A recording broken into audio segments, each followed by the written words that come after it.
Welcome back. In this video, we're stepping on board a Delta Airlines Boeing 767-300, flying domestic business class from Honolulu to Los Angeles.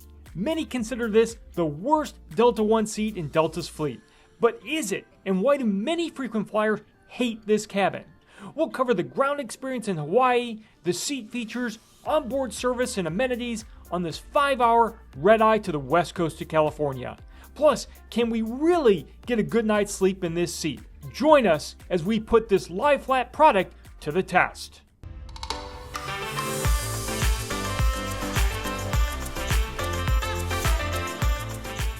Welcome to Travel at Random. We're Trevor and Ryan. This channel started out of a love of travel. We're here to share unbiased and self-funded trip reports, hotel and flight reviews, and travel advice. We hope we inspire your next getaway. Check out our playlist in the description and browse the channel. If you enjoy this video, please hit that like button and subscribe to keep up with our latest content. Thank you for watching.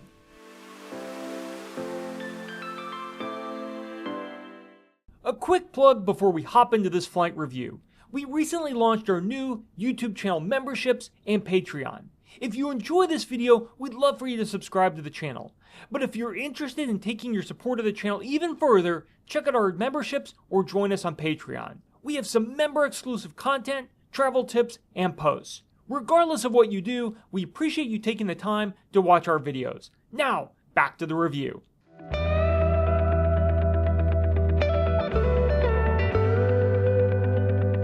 Welcome to Daniel K. Inouye International Airport, also known as Honolulu International Airport. HNL is the largest airport in Hawaii and is named after the former U.S. Senator, Honolulu native, and Medal of Honor recipient Daniel Inouye.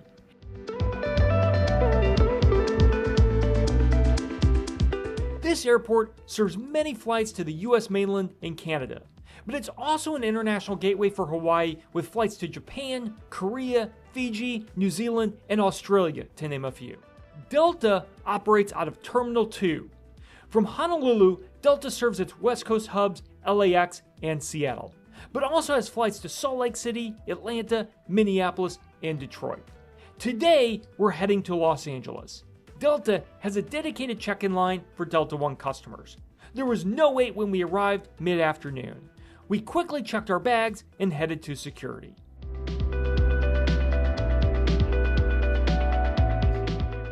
Honolulu has probably one of the most unique airport terminals in the United States. While portions of the airport are indoors, most of the terminal is open air, offering fantastic views of the ramp and planes.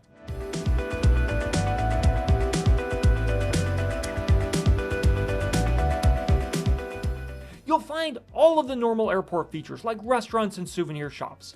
But the unique feature is the cultural gardens located in the center of the terminal. It's down a level from the main terminal and features a Japanese, Chinese, and Hawaiian gardens.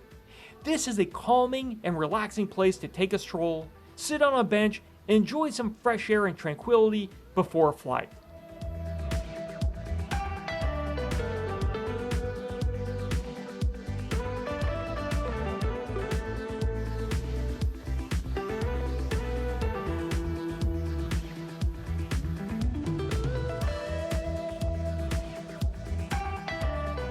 On one side of the garden, you'll find the Hawaii Lounge. We got in using our priority pass. As you can see by the furniture, this is about as Hawaiian as you can get. This lounge is open daily from 7:30 a.m. to 1:30 p.m. and then again from 2 p.m. until 6 p.m. Unfortunately, food and drinks were limited. We got here about 30 minutes before closing and there was only water and fruit juice available. No food or snacks were offered.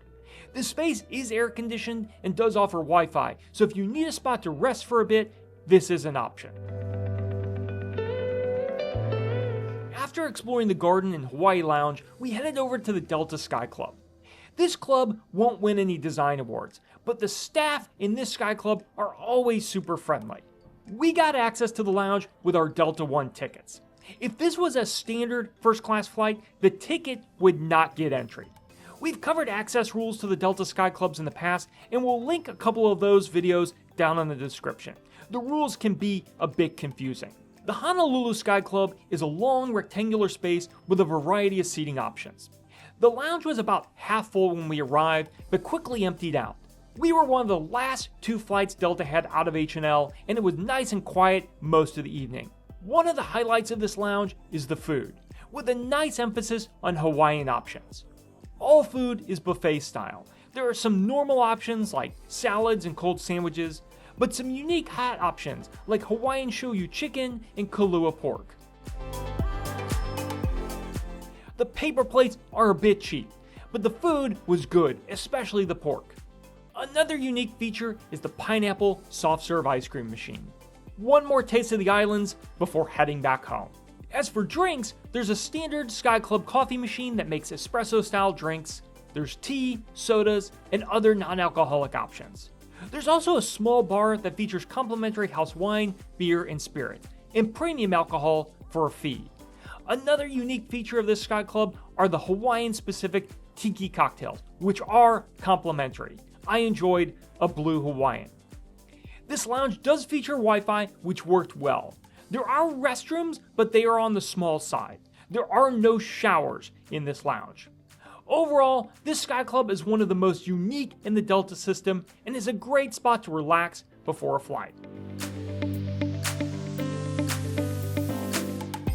Our 5-hour red-eye flight tonight takes us 2,556 miles from Honolulu to Los Angeles International Airport on board a Boeing 767-300 in domestic Delta One. We're scheduled to get into LA right around 6 a.m.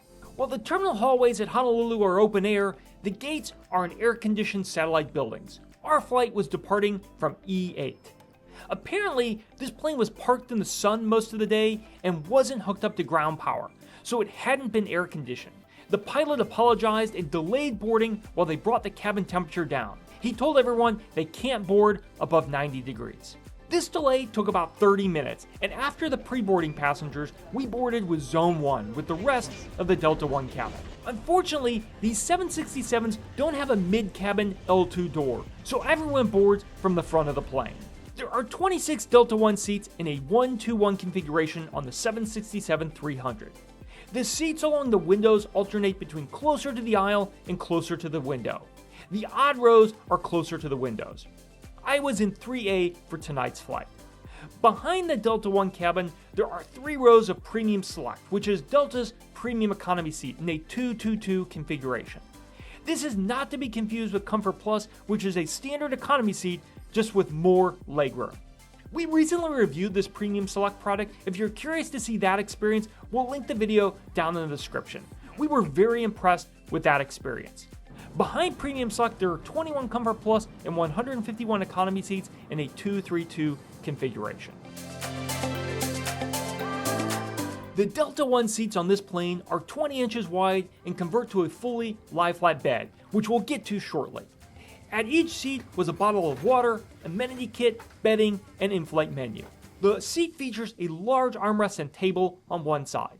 Since my seat was closer to the window, this was on the aisle side of my seat. There's an adjustable reading light by my shoulder, a USB-A port, universal power outlet, and 2-prong headphone jack. Unfortunately, these seats don't offer much storage. In front of the seat is a 10-inch IFE screen, which is okay, but not great. It's reasonably bright, but definitely dated and smaller compared to other Delta IFE screens. Noise-canceling headphones are provided for use in flight. There's a remote for the IFE under the armrest on the side of the seat. Under the IFE screen is the footwell, which we'll talk more about when we convert the seat into a bed. The legroom is good, and there's space to stretch out while seated. Near the aisle, you'll find a cubby that fits a pair of shoes, and above that, there's a pocket with the safety card. A tray table extends from the console to the side of the seat. It's a decent size and is sturdy. You'll find the controls for the seat near the front of the side console. The main problem with this Delta One cabin is the seat is the smallest and most cramped of all Delta One seats. The issue is due to the width of the 767, which is the narrowest wide-body aircraft in the Delta fleet. Back in July, we did enjoy the new Latam business class seat on their 767s and wish Delta offered a seat more like that product. If you're looking to splurge on Delta One, you may want to consider whether this plane is the best option. Delta does offer a more modern suite with a closing door on their A350s and A330-900neo aircraft. On these 767s, the seats aren't very private and you feel very exposed when in the upright position. This is less of an issue in bed mode. Another thing to keep in mind is that the overhead bins on the center seats are much smaller and will only accommodate smaller bags. Roller bags and full-size carry-ons will only fit above the seats closer to the windows.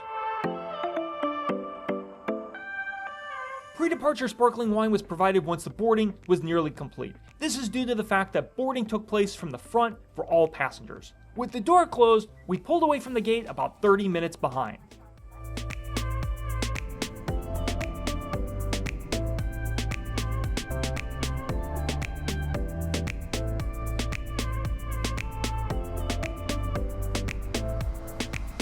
Before we get into the meal service, let's take a quick look at the IFE system. This plane features a version of Delta's older software. There's a good selection of movies, TV shows, and music. There's also live TV and a flight tracker. Wi-Fi is available and is free for SkyMiles members. But since this was a red-eye, I was planning on eating and then getting as much sleep as possible. This is a dinner flight, and the crew was good to start service as soon as it was safe to do so. Delta lets you pre-order your meal a week ahead of the flight, and I ordered the seared crab cakes with coconut cream sauce. Service started with a hot towel, followed by drinks and warm nuts. I went with a glass of ice water. Delta uses an express dinner service on these short red eyes, which means they serve the entire meal on one tray. They also kept the cabin lights blue and dimmed, so passengers who wanted to skip the meal could go to sleep. The starter was smoked salmon.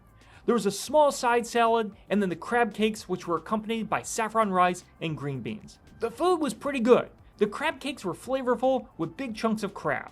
The sauce added a nice citrus note to the dish. I wish this wasn't a 5-hour red-eye and I would have enjoyed a slower pace, but that's not Delta's fault. There are 2 lavatories for Delta One customers at the front of the plane. They're decently spacious and stocked with Grown Alchemist soap and lotions.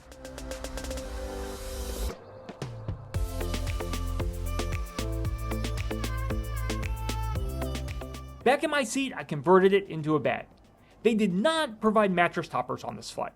We've read mixed reviews about whether they were offered on these domestic Delta One flights. Delta rolled them out on all Delta One international flights this summer. They're quite nice, and I missed it on this flight.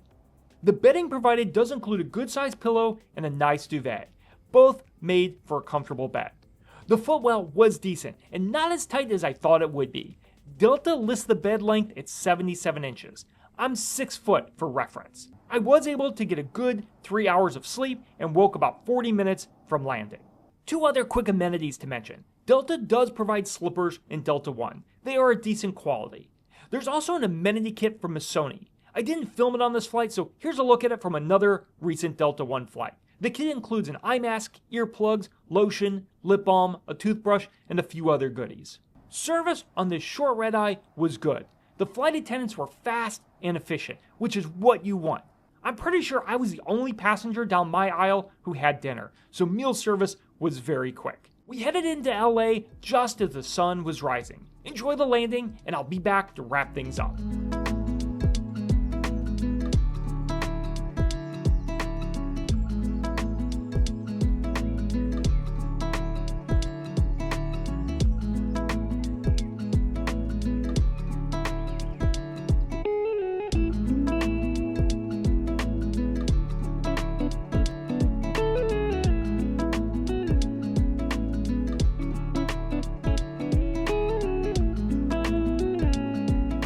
So that's the Delta One experience on the 767-300 from Honolulu to Los Angeles.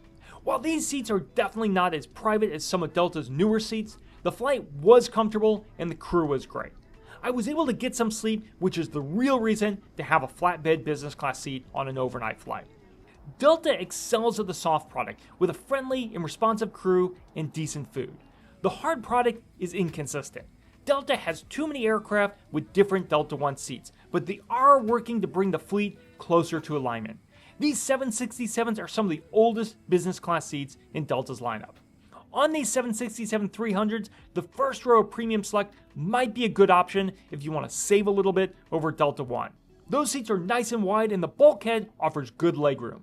We recently covered this in another video and we'll link it down in the description if you want to see how they compare. If you enjoyed this video, please give it a thumbs up and make sure you subscribe to keep up with our latest content. Both of these are a great way you can help out the channel. We really appreciate it. Also, if you'd like to support the channel even more, check out our channel memberships here on YouTube or over on Patreon. Both feature the same exclusive posts and content. We've also started a small shop featuring channel branded gear, which you can check out. Thank you for watching. We'll see you on the next adventure.